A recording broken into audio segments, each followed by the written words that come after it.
Një sipërfaqe e madhe me ullishtë është përfshirë nga flakët në fshatin Drizë të Fierit. Në vendngjarje kanë shkuar menjëherë shërbimet zjarfikse të cilat punuan për shuarjen e flakëve që favorizohen nga era.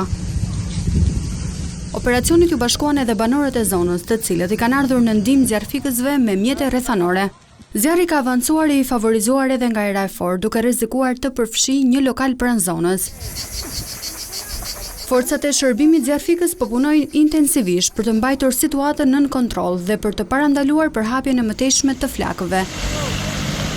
Ndërkohë një tjetër vatër zjarri është shfaqur në zonën me kallamishte pranë plazhit të Tales në Lezhë, duke përfshirë një sipërfaqe të konsiderueshme.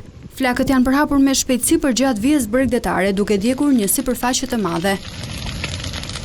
Në terren kanë ndërhyrë forcat zjarfikse, të cilat po përballen me vështirësi për shkak të terrenit të vështirë. Prania e kënetave mes plazhit dhe zonës së përfshirë nga flakët e bën të pamundur afrimin e mjeteve zjarfikse. Në zonë ndodhen edhe disa struktura turistike dhe shërbimi. Për këtë arsye, ekipet zjarfikse janë vendosur në gatishmëri pranë tyre me qëllim ndërhyrjen në rast se flakët avancojnë.